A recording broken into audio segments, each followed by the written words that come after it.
예, 여러분 안녕하세요. 오늘은 11월의 마지막 11월 30일이고 수요일이죠. 사도행전 8장 26절부터 40절까지 빌립이 에디오피아 여왕 간다게 내시를 만나서 어, 하나님의 말씀을 이사야 말씀을 근거로 하여 예수 그리스도 복음을 전하는 그 내용입니다. 사도행전 8장 4절부터 25절까지 보면 사도행전 6장에 안수를 받아 세움을 받은 7명의 지도자 중에 첫 번째 지도자 스데반은 순교하였고요. 이제 그 다음 지도자 빌립 이야기가 나오는데 빌립이 사마리아에 복음을 전하고 성령이 임하는 그러한 일은 베드로와 요한에 의해서 이루어졌다. 그런 얘기가 앞부분에 나오고요. 그렇게 사마리아에서 큰 부흥이 일어나고 있는 그때에 26절에 보니까 주의 사자가 빌립에게 말하여 이르되 일어나 남쪽으로 향하여 예루살렘에서 가사로 내려가는 길까지 가라. 이게 사마리아에서 예루살렘도 이미 그 거리가 있고 또 가사는 더 남쪽이고 그래서 여기서 가라고 했을 때 이 주의 사자가 빌립을 특별한 방법으로 이동하도록 그렇게 해주지 않았을까 이렇게 생각해 볼 수가 있습니다. 자, 일어나 가서 보니 에디오피아 사람. 그래서 요새 에디오피아라고 했지만 오늘날의 에디오피아라기보다는 그 우리 현재로서는 이제 수단하고 가깝고 고대 성경 지명으로는 누비아라고 하는 그런 지역인데요. 나일강 상류 쪽에 해당되는 거죠. 자, 그 사람 곧 에디오피아 여왕 간다게의 에디오피아 여왕 간다게 요 간다게는 그 나라의 그 왕의 어머니를 부르는 그런 명칭이었어요.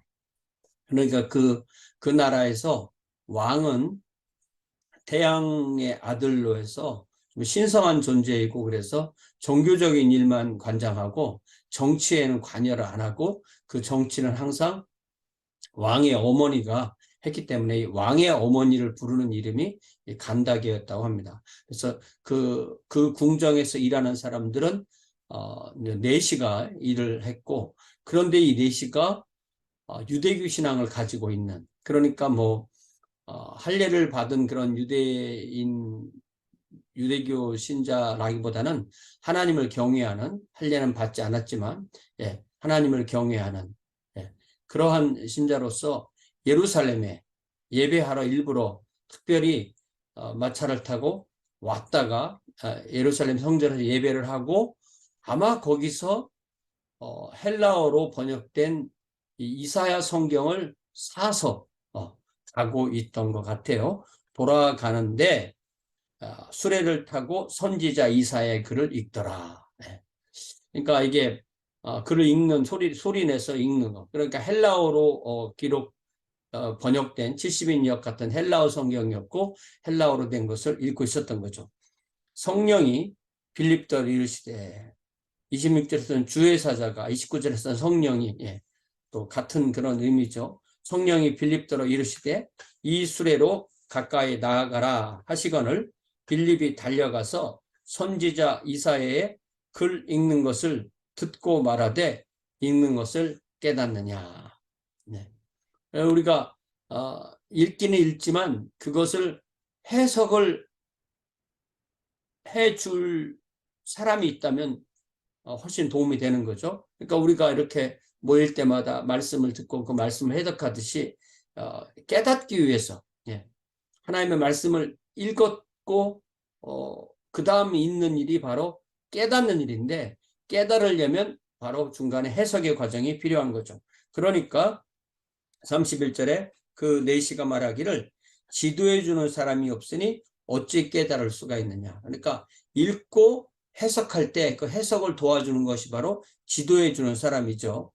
자, 빌립을 청하여 수레에 올라 같이 앉으라 하니라. 그러니까 오늘날 같으면 이제 자기 자가용인 거죠. 자가용에 이제 직접 들어오라고 해서 같이 읽고 그 읽는 말씀을 들어보니까 읽는 성경 구절은 이것이니 일렀으되 그가 도살자에게로 가는 양과 같이 끌려갔고 털 까는 자 앞에 있는 어린 양이 조용함과 같이 그의 입을 열지 아니하였도다. 그가 굴욕을 당했을 때 공정한 재판도 받지 못하였으니 누가 그의 세대를 말하리요.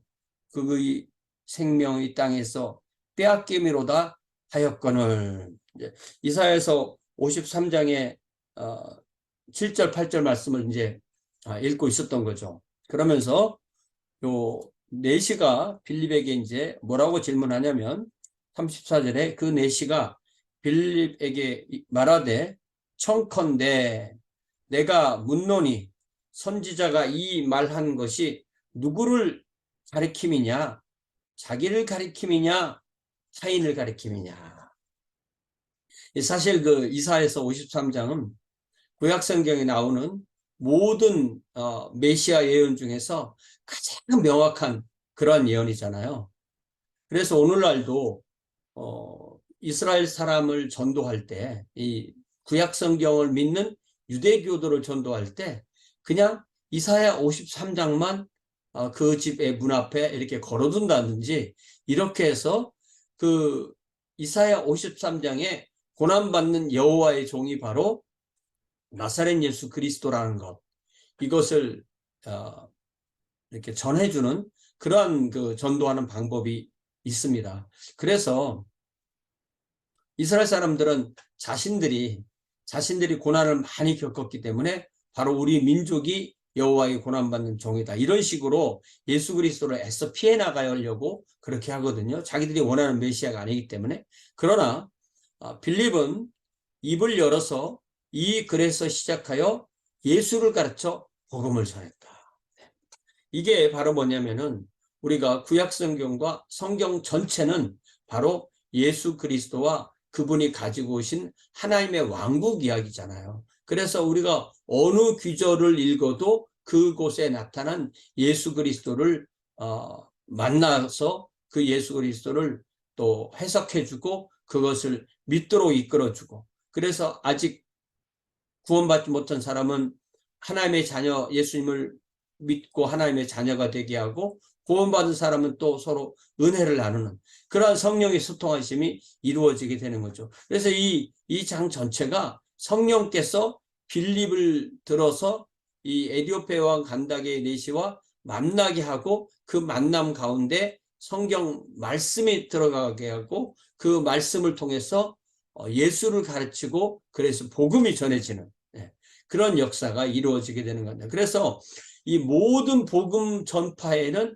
이 사도행전 8장 26절부터 40절에 나오는 이 빌립과 에디오피아 여왕 간다게의 내시와의 이 만남에 있는 요소가 다 있는 것입니다. 자, 그래서 복음을 전하고 나니까 계속 이제 그 마차를 타고 이제 그 예루살렘에서 가사로 내려가는 그 길에 가서 물 있는 곳에 이르렀다. 그러니까 이게 이제 광야 지대니까 뭐 오아시스나 이렇게 이제 물이 있는 곳에 이르니까 그 내시가 말하되 보라 물이 있으니 내가 침례를 받음에 무슨 거리낌이 있느냐 이렇게 말을 합니다.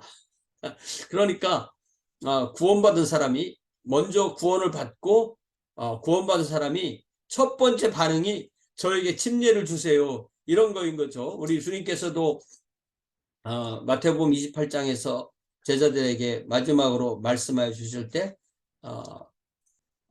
그러므로 너희는 가서 모든 족속으로 너희는 가서 모든 민족을 제자로 삼고 먼저 제자로 삼고 그러니까 말씀을 가지고 복음을 전하고 구원을 받게 하고 제자로 삼고 난 뒤에 그 다음에 아버지와 아들과 성령의 이름으로 침례를 베풀고 그 다음에 계속 내가 너에게 분반 모든 것을 가르쳐서 지키게 하라. 이렇게 돼 있잖아요. 그러니까 순서가 말씀을 통해서 예수님을 믿고 그 다음이 침례인 거죠. 예. 그래서 성경에는 유아 세례가 나오지 않는 것입니다. 자, 길 가다가 물이 있는 곳에 이르러 그 내시가 말하되 보라 물이 있으니 내가 침례를 받으면 무슨 거리낌이 있느냐. 예. 그래서 이제 37절은 이제 빠졌다 이렇게 되어 있는데 이게 이제 그 성경이 인쇄술이 나오기 전까지는 이제 성경에 사람이 계속 이렇게 옮겨 쓰다 보니까 중간에 이렇게 써놓는 일이 생겨서 후기 사본, 고대 사본 모든 사본을 정리를 해보니까 고대 사본에는 없는데 후기 사본에만 있더라. 그래서 이런 규절은 처음에 이 성경을 장절을 만들 때는 후기 사본에만 있는 걸 모르고 장절을 만들었다가 초기 사본을 보니까 이건 아무래도 너무 후대에 써는 것 같아. 그래서 그것을 이렇게 오늘날에는 그런 연구를 통해서 후기 사본에 들어간 거기 때문에 뺀 그런 규절인데요. 이 내용을 잘 보면 누가가 쓴 게 아니라 후대 교회에서 이 본문을, 이 사도행전 본문을 가지고 설교를 하거나 교회 쓸 때 요 규절이 이 자리에 들어가 있으면 그 교회에 도움이 될 것 같은. 그러니까 보통 초대교회에서 침례를 하기 전에 했던 그 교리문답 비슷한 그런 내용이 여기에 들어가 있는 거예요. 그러니까 여기에 보면은 이제 네가 너의 모든 내 마음을 다하여서 믿으면, 내 마음을 다해서 예수 그리스도를 믿으면 침례를 줄 수 있다. 그러자 내가 예수 그리스도를 하나님의 아들로 믿습니다. 이렇게 문답을 하는 내용이 요 37절에 이렇게 들어갔는데 이게 아무래도 후대의 가필 같다. 그래서 지금은 빼는 거죠. 그래서 이런 것은 오히려 성경으로 보다는 교회사, 초대교회의 어떤 상황을 이해하는데 도움이 되는 그런 규절로, 그런 그 가필로 이해를 하면 좋겠습니다. 이에 명하여 수레를 멈추고, 예. 그러니까 이게, 수레 모는 사람은 또 따로 있는 거죠. 수레를 멈추고 빌립과 내시가 둘 다 물에 내려가서 빌립이 침례를 베풀고 그러니까 이게 오아시스니까 요단 강도 마찬가지지만 온몸을 푹 잠그는 그런 침례를 하는 거죠. 그러니까 굳이 우리가 그림을 보면 세례를 강조하려고 물에 가서도 거기서 무슨 이렇게 주발에 물을 담아서 이렇게 위에서 뿌리는 것처럼 그렇게 표현한 그림들이 있는데 그런 건 다 후대의 상상이고요. 다 성경 시대는 침례를 행했고 또 동방정교회는 한 번도 세례를 한 적이 없어요. 항상 이 동방정교회 훨씬 더 성경의 어떤 면에서는 더 초대교회 모든 것을 다 그대로 지키고 있는 사람들이고 그래서 침례를 주고 나중에 세례는 후대에 생긴 거고 유아 세례도 후대에 생긴 거죠.